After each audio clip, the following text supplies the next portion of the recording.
Yun lang. Ano sa magnetic mount, sobrang high-tech. Hindi naman pala masyado mabigat ang 2025 XADV 750. Ito talaga yung hindi mo mababayaran sa ibang bike, ano? Ang cruise control. Galing kay John Paul March A6069. Matanong lang, boss, ano po ba ang height natin? Kaya ba yan sa 5'6"? TY po.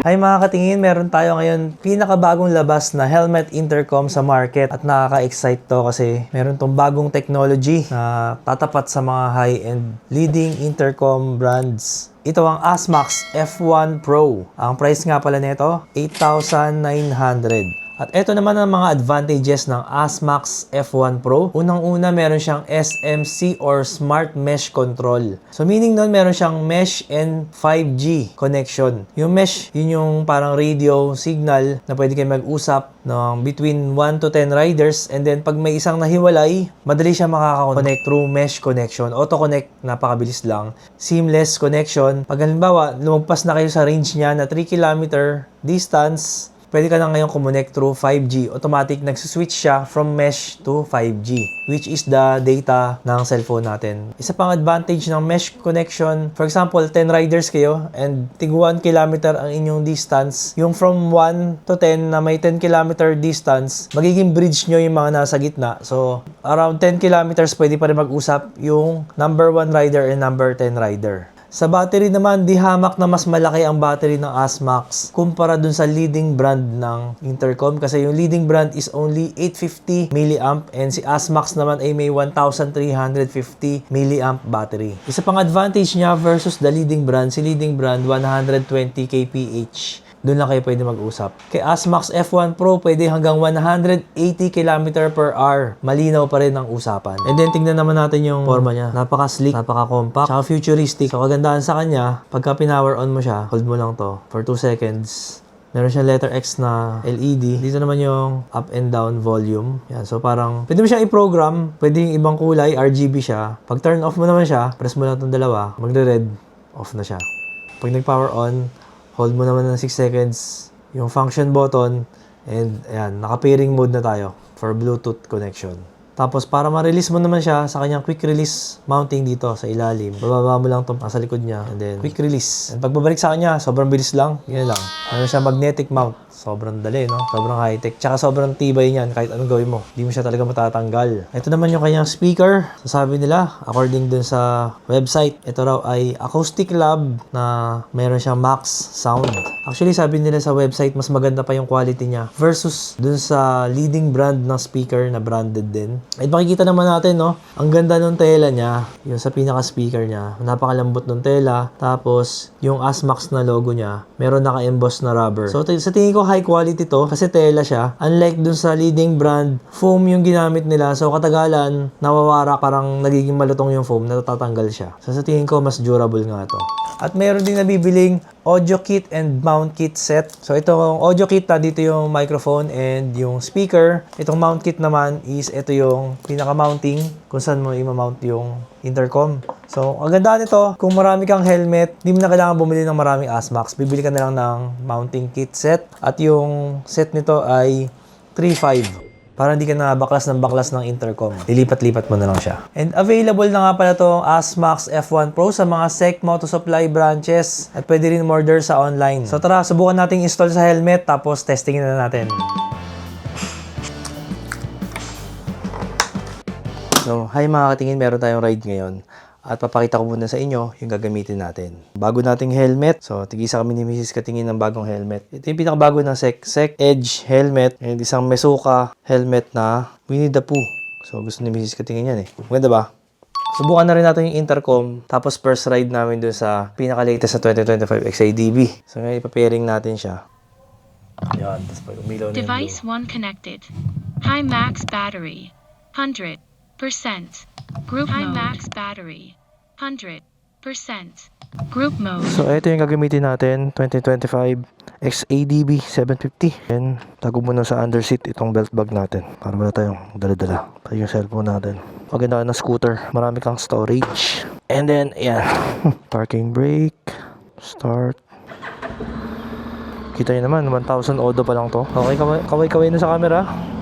Ayan, kasama natin si Mrs. Katingin. And bago tayo mandar, hindi mo wala nakastart. Yun. Pero ang ganda ng upuan, no? Ano masasabi mo sa upuan? Malambot. Premium na premium, no? Parang ganito rin yung yung sa ADV 350 Pero para mas malambot to. Para talaga tong gel type. Maganda rin yung kanya center of gravity, oh.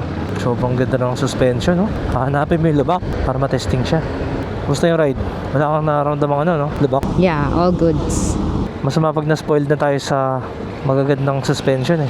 Pag sumukay ka sa sa mga entry level na suspension, nagreklamo tayo. Nagtatagtag na. Hindi naman lahat. Depende naman talaga. Sabagay yung Navi, no? Yung Navi, wala tayong mareklamo sa suspension niya. Maganda yung Depende naman suspension talaga ng sa Navi. motor. In fairness sa Navi, Kaya subukan natin yung cruise control tsaka yung bago nating intercom na kapag tumatakbo na tayo ng high speeds kung kamusta. Para ma-compare natin dun sa ibang brand na nagamit na namin before. Ramdam mo ba na bumaba talaga siya? Oo, mababa na talaga siya. Parang mababa pa nga to sa ADB 350. Oo, yun nga yung sasabihin ko eh. Parang mas mataas pa yung ADB 350. Talaga? Oo, kasi nahirapan ako umangka sa ADB 350. Ito talaga hindi ako nahirapan. Para siyang scooter ng mga, siguro mas mataas lang ng konti ng Aerox. Malalaman natin ngayon kung merong Pass-through lang naman to eh. Ayun, meron pa. Dahil Uy, panood dami. Dahil panood, 1,900. Pwede tayo na pumunta sa malayo. Santa Maria, Bulacan. Layo.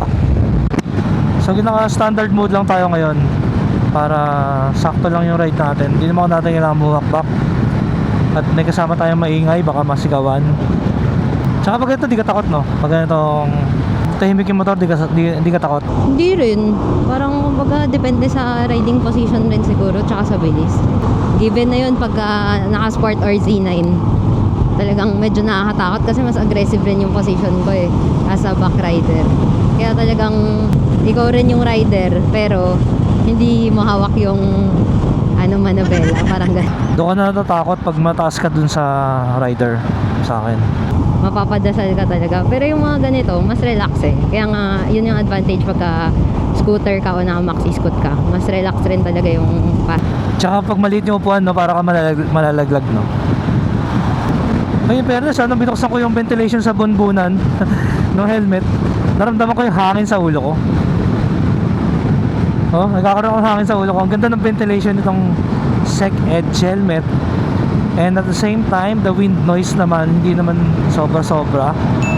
Ganda Ako yung nagulat ako dito sa gaan ng na to, ng helmet na to. Magaan siya, may suka. Ang gaan siya. Pangalan lang kasi, no? May suka. Pero ang ganda ng quality, ang ganda ng pormahan, tsaka magaan pa. Ito naman, ganda na itong Sec Edge. Gusto ko yung forma niya, tsaka yung ventilation. Wind noise is manageable. Pero ito nga, ang pasing ko naman kay XATP 750 dahil nilowered na nila. Umiksi na yung kanyang suspension travel. So, syempre, ganun talaga. Kapag mas lower yung motor, meron siyang disadvantage na. May advantage siya ka disadvantage naman. Ang advantage lang syempre kapag vertically challenge ka, hindi ka na super tiptoe sa kanya. So mas marami nang pwedeng bumili kay XADV. Dati kasi maraming takot kasi mataas yan, ayaw nila. Including ako na medyo na-intimidate ako sa kanya dati. Sobrang dali na niya yung gamitin. Pero kasarapan ng 750, ang ganda ng hatak ko, effortless sa makina. Partida naka-standard mode lang tayo. Ano naman napansin ko sa kanya yung pagiging mas mababa nga niya talaga. Kasi hindi talaga ako nahirapan sa pag-angkas dito. Unlike yung ADV 350, mako-compare ko talaga siya sa ADV 350. Hirap ako, di ba? Pero dito, hindi ako nahirapan. Comparing dun sa XADV 750 na version 2, mas mataas nga talaga yon. Ito, mas mababa siya. Tsaka, yung lapad niya, same lang naman halos. Same lang naman sila. Pero yun nga, dahil mas mababa siya, mas madaling umangkas tsaka bumaba dito. Actually, in terms of comparison lang dun sa mga previous na nagamit natin, di ba? Na brands sa intercom. Mas loud. Kumbaga, kahit sa high speed siya, mas naririnig mo yung kausap mo. Unlike sa ibang intercom, pagka high speed na naririnig mo na yung mga noise ng air, hindi mo na marinig. Ito pa rin yung so far best intercom na nagamit natin so far kasi Unang-una, bilis niya mag-connect. Hindi tulad sa ibang intercom, parang nahirapan tayong mag-connect minsan, di ba? Minsan may ride tayo, sige na, wag na natin i-connect kasi ang tagal eh. Ang tagal bago mag-connect. Tapos ang daming pindutan, hindi mo alam kung anong pipindutin mo para mag-connect siya. Ito talaga ang bilis. Tsaka hindi masyadong hassle yung pindutan. Tsaka ang maganda dito, may voice command.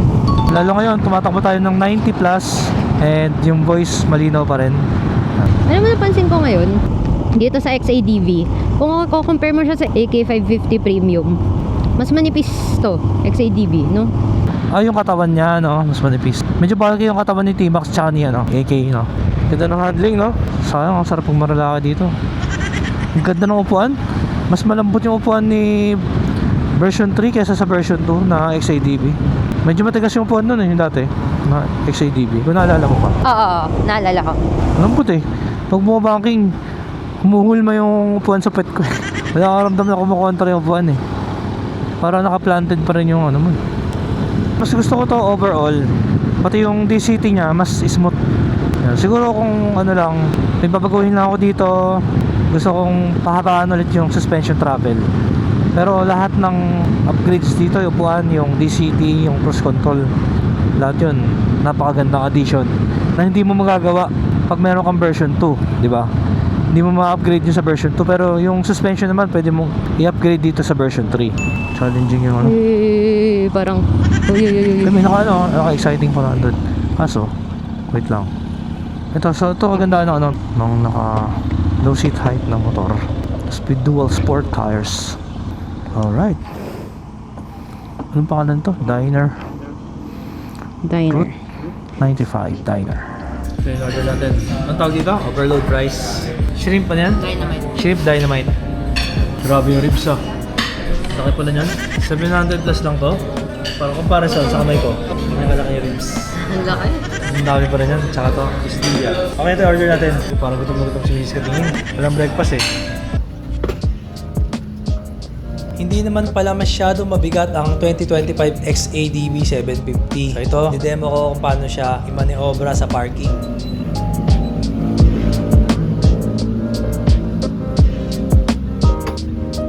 Tingnan yung mga hatiin ka nakabilis umangkas dito. Oo nga no, ang bilis ah. Hindi ka nahirapan Di ba? ah. Ang layo ng difference, no? Kaya talagang iba-iba rin ang mga qualities ng mga motor, no? Iba-ibang characters din talaga sila. Tsaka naman nakakatawa rin tong XADV na foot pegs. Na-appreciate ko sila. Iba siya sa normal mga foot pegs na angkasan na parang isang linya lang. Ito, di ba, parang medyo triangle. Hoy, ano Ay. meron? Nangyari? May Yung mga taping. nakalingon. Hindi, taping kaya yan. yun Kaway dyan? ka muna. Nasa camera tayo. Teka lang. Sa TV tayo. Sino kaya yan? Ay. Dahan, dati. Sino? Si Huwag ka Tanggol. naman kay Chase Miss. Si Tanggol dyan, si Tanggal. Chismis ko eh, kung sino yung ano eh. Si anak Sino ni John Estrada. Sabi ko kanina, mas trip ko Ano yan? yung Ayaw nga pala, no? Mas trip mo yung B2. Bakit mo mas gusto yung B2? unang-una dahil hindi ako kinakabahan pag nalulubak tayo. Mas feel ko lang na mas adventure type siya compared sa dito. Dito mas ano siya, cruising, mas cruising friendly. Doon more on mga harabas ba tawag doon? Mas friendly siya doon. Mas pangharabas. Dito pang mas talaga pang long ride na chill lang, kumbaga. Kasi minsan pagka nalulubak tayo, kinakabahan ako. Dito compared sa, di ba nung nag-XADV tayo na Sa akin nagpaler naman, tayo. comparison sa V2, itong V3, which is the latest 2025 XADV, para sa akin mas refine yung suspension niya. Mas hindi ko ramdam yung mga maliliit na lubak eh. O dahil sobrang lambot ng upuan. Kaya para sa akin mas gusto ko to. Pero syempre, walang perfect. Kung mga malambot na upuan, cruise control, Generation 2 na DCT, which is mas maganda ang hatak, mas smooth yung gear changes. Para sa akin, yun yung hindi mo pwedeng i-upgrade kay B2. Sa mga naghahanap pala ng adventure bike, 450MT is up for grabs. Super loaded na 450MT namin, 1,000 odo lang. At kami ang first owner.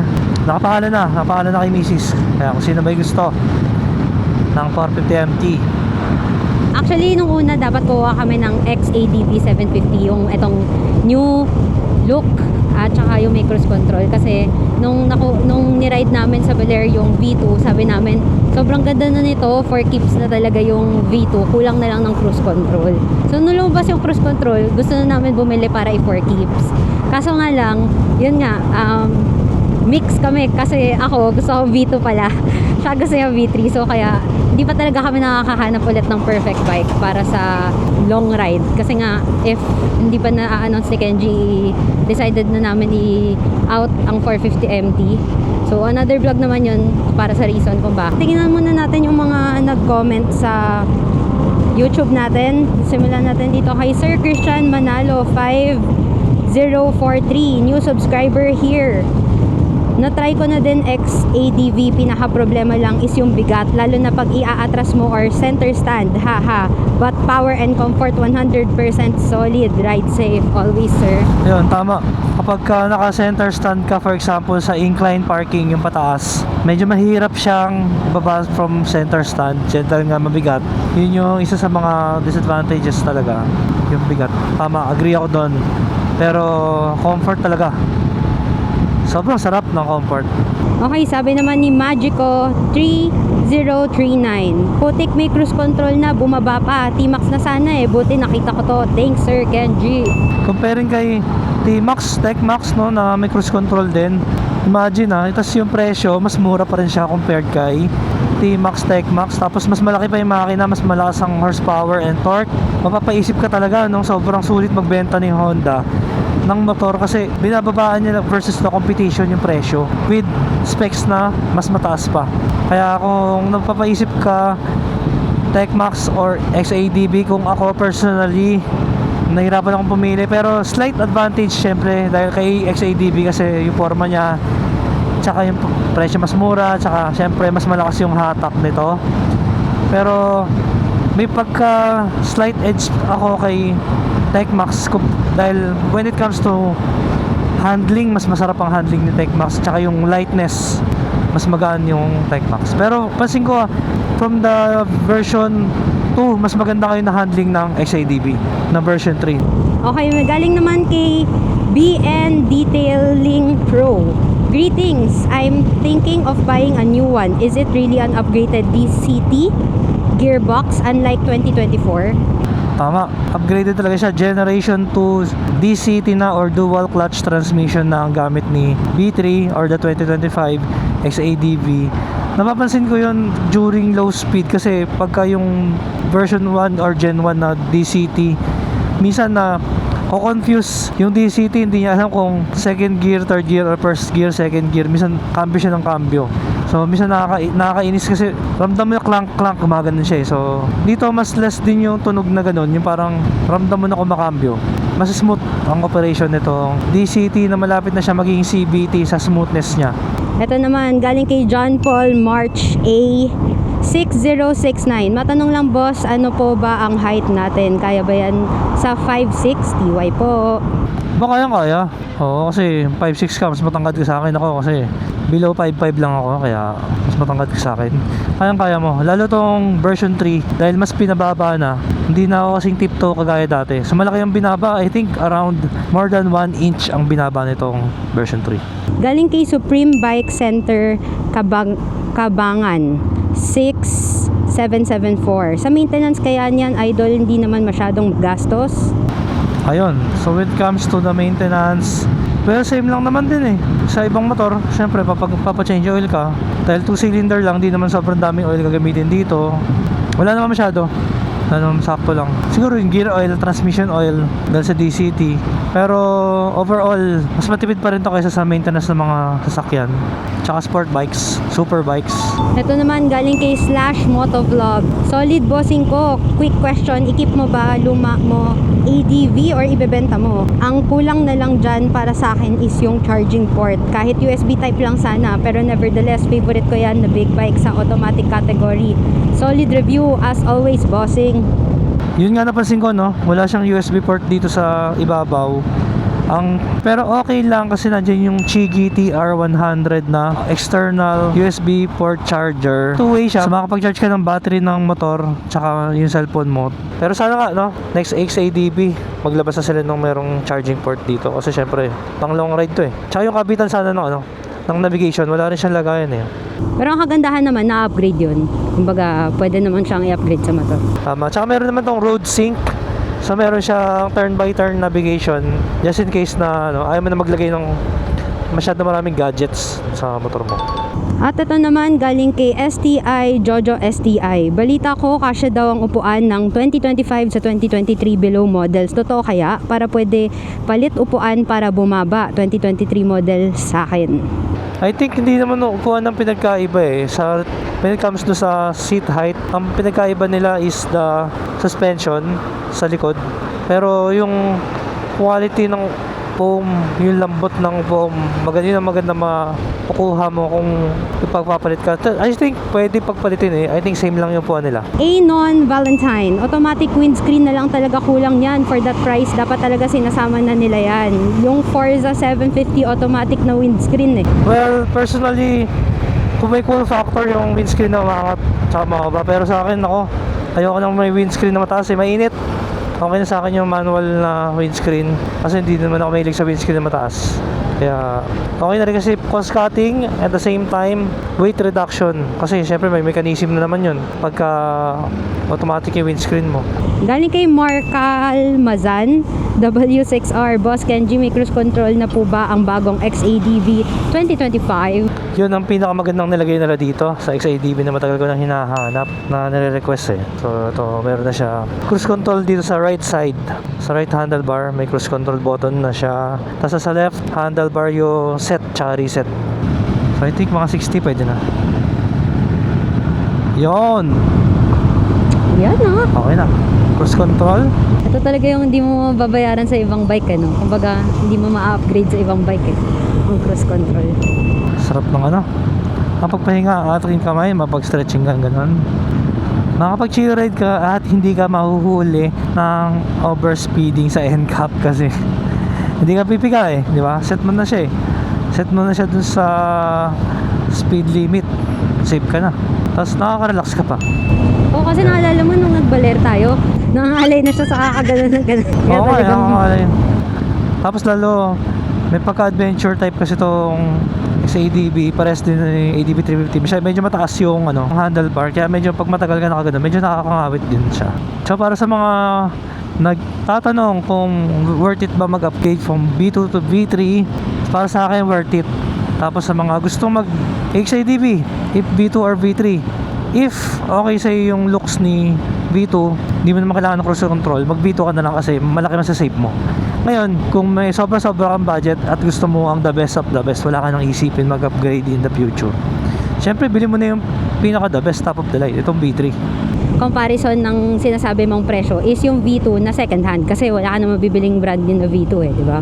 Kumbaga kung compare mo yung presyo ng V2 na second hand tsaka V3 na brand new price, kung may budget ka, V3 ka na, di ba?